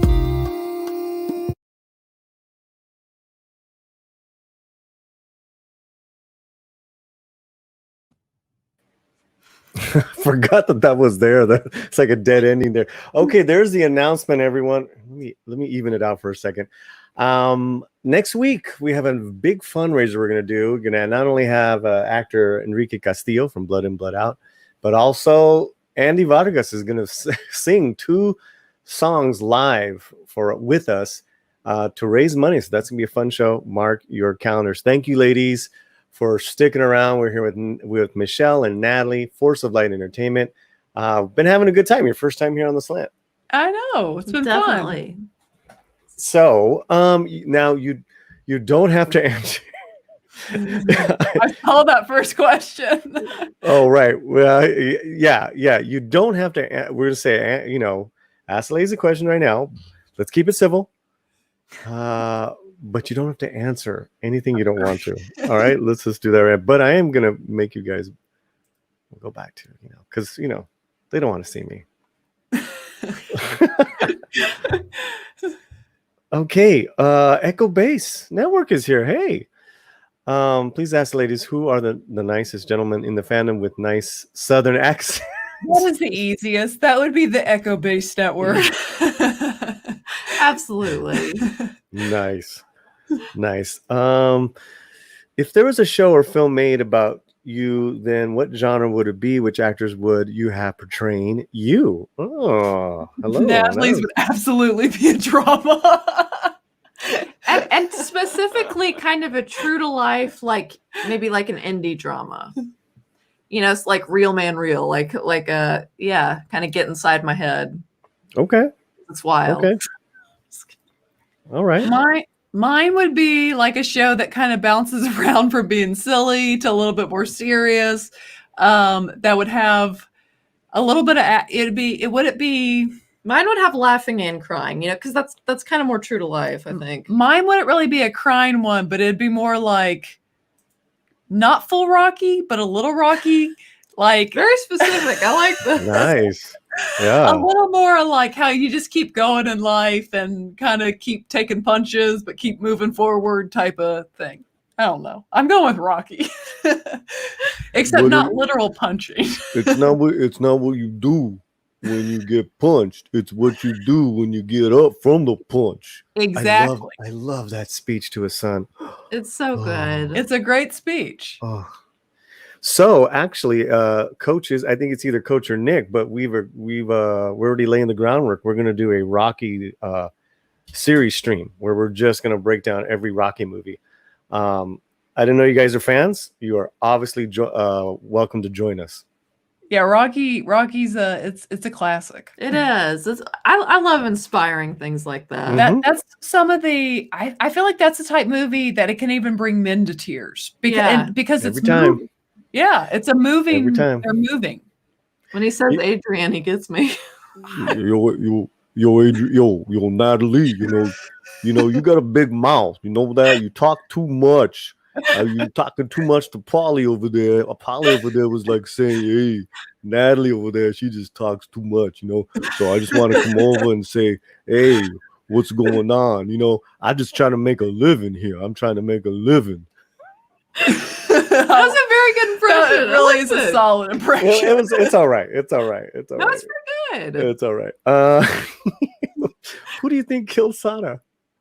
Man, I'm still it's too early for me to give that take because I'm like, what if it's the sweet sister that's like, you know, that's hooking up with Alex? I mean, it's probably not. I'm just saying, what if it was she like, was, she was 6. She was a tiny girl. There's no way. But maybe she was a crafty 6-year-old. I think you need to take a break from the 7 episodes a day. I was trying to think, like, who would it be? Like it can't be the dad. It can't be. It's too obvious because Right. they've made it too obvious. Right. And then it's like, I feel like it can't be the mom because that's your next obvious pick. Yeah. And then it's like, Yep. I don't think it's the brothers. Right. So it's like, what did they have a girlfriend that was jealous?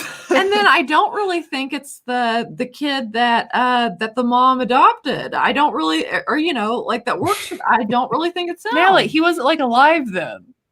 No, he was. Yeah. Oh, okay. Yeah. Oh, okay. I He know was who on you're the talking boat. about now. I'm not got talking you. about Bruno. I'm talking about Elroy. Yeah. Yes. Elroy. Geek Hazu, do you have any Latin boyfriends? I do not. What a question. I just haven't. I have not yet, but my grandmother has encouraged it to me before. Oh, She really has. Wow. She's like they're good family men. She's like they're very Yep. family oriented. You know, she's like, I just think it'd be a good idea. I'm like, you Oh. know, I mean, if it happens, it happens. Hey, there you go, gentlemen. Caballeros. Okay. We got a $10 super chat. Thank you, Bello Triggerfish or Bayo. To the ladies, what's your opinion on there possibly being a Thrawn series movie heading our way in the future? This comes via the latest Doomcock rumor. Wow. First of all, hail Doomcock. I mean, they're definitely moving towards Thrawn. So, I mean, I could see him getting a Disney Plus show or be in a movie. We'll have to see where it goes. I mean, he's clearly going to be a major part of the Disney Plus shows going forward, though. And then I haven't watched the series, sadly, to know the answer to this. What do you mean the series? as to your opinion about Thrawn being in like a Star Wars series, or like being in The Mandalorian, for example. Yes, because Ahsoka's going to find him. Where's Grand Admiral Thrawn? I'm just saying I don't know much about Thrawn. Yeah, some now of the things I've because he's in watched. the books. Okay. And in Star Wars Rebels, the cartoon, which you haven't watched. So that's why you don't know much. So you'll see him in the Ahsoka show, I'm sure. Yeah. But Bello, thank you, and I'll chime in. I absolutely loved Heir to the Empire, those books. I need to get the audiobooks of those. I've never Those are listened great to too. Those Yeah. are great too.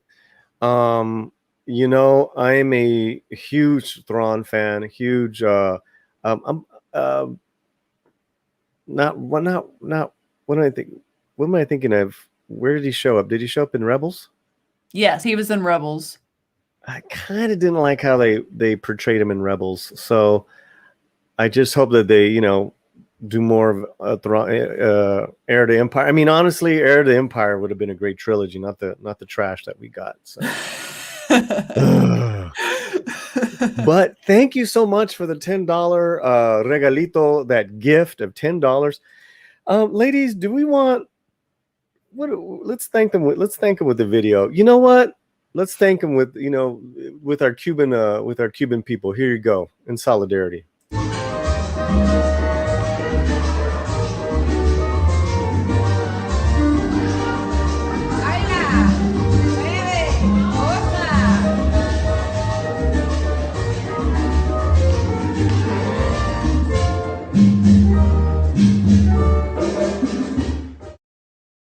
Oh, muchísimo. She was. I love that. That was beautiful. That's actual footage in Havana, like I want to say like 6 months ago. So thank you, Bello Triggerfish, Bayo Triggerfish. We got a couple of more questions. I saw one. Luffy has got that song was called Sabor a Mi, the essence of me, that Andy Vargas was singing in that video. So classic Spanish bolero. So check that one out. Okay. Did I miss any? Let's see. I don't see any. I'm going back up though. Okay, I think we're good. I think if we were married, if you want to answer that, Michelle, or you cannot. Or I like how she brought it up. Okay, so yeah, what's the scoop then? What's the scoop, Natalie? Single and ready to mingle. Oh! Yeah, we're both single. Whoa! I'm not gonna throw out the mingling. I was joking. Yeah, she was. Yeah, but am I? But are you? And I would, if I was single, it would be I am single, bilingual, and ready to mingle. Very nice. Well played. I like that. So, boom! There you go. There you go. One of our good buddies of the channel, Shellback. Natalie likes beards. I have a beard. Oh wait, questions. What would you ladies be doing in Star Wars Galaxy? Would you be smugglers, bounty hunters, or what? Based in Mos Eisley, etc., or nomadic? Thank you, Shellback, for that question. That's an easy answer. I mean, I'm a minister, so I would have been at the Jedi Academy, the Jedi Temple. But you're a Mandalorian fan. I am a man, but I'm a Jedi at heart. That's why, I like Mando, but it's because he protects Grogu. And I like to think I'd be a princess somewhere. Nice. And this is more of a statement. Marry me. Accepted. You heard it here. Accepted. Breaking news. Sander accepted. Wait, which one? Yeah, which one? Both. He's like, whichever. It's a throuple. Whichever. Awesome. Okay. Fantastic, ladies. Fantastic. I want to thank you guys so much for being here. Yeah.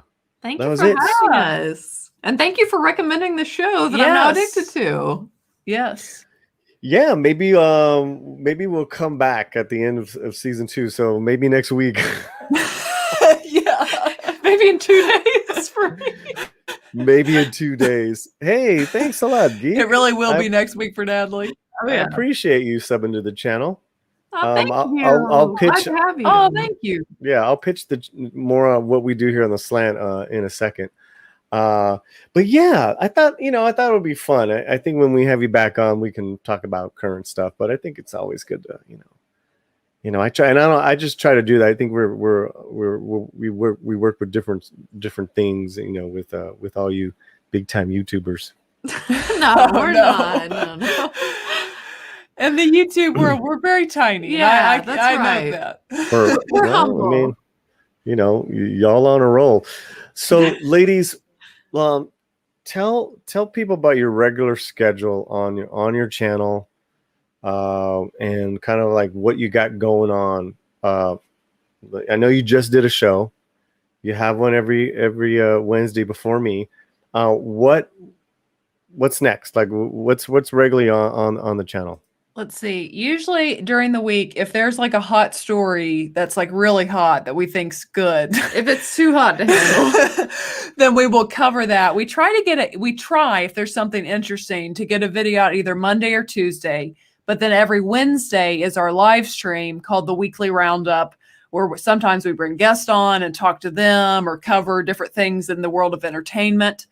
And then we try to get a video out either Thursday and Friday if, again, there's something to cover. But definitely every Wednesday, the live stream. And I mean, we're always thinking of like more content. I mean, maybe even some kind of take you along with us to some cool places in the future.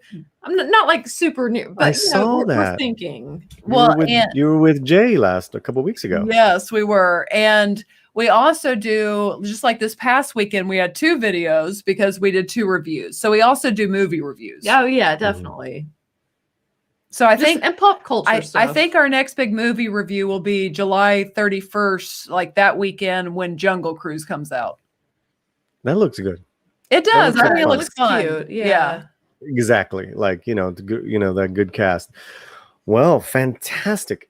Fantastic. If you haven't yet, please subscribe to Force of Light. And let me switch it up. Hey, Paulie. All right. Well, you guys know, for those that don't know, we are live every Wednesday and Friday nights. Friday nights is our Karaoke Geeks, where we do a theme and we have the members and subscribers come on and sing songs.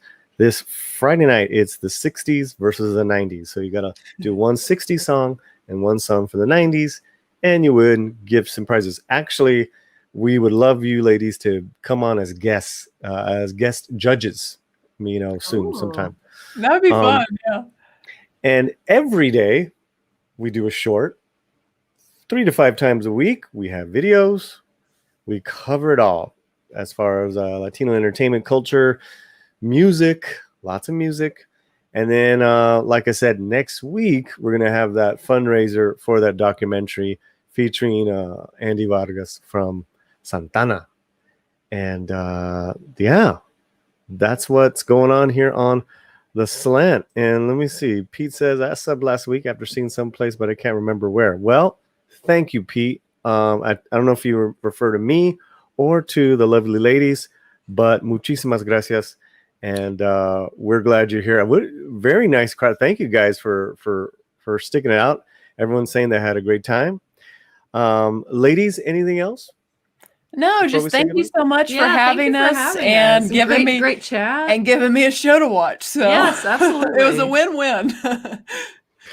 Oh, well, it's our pleasure. Oh, did I put up the new closing credits? Oh, I don't think I did. Dang it. I got to update with the memberships. Gotcha. They're in flux, so like that just means I just got to keep updating them. But anyways, here's the closing credits, guys. We'll see you very soon. Have a wonderful night. Be well, and wherever you're at, keep your slant fuerte, which means strong. Come on, y'all. Come on, y'all. Come on, y'all. Slant. Slant. All right, Paulie, let's go.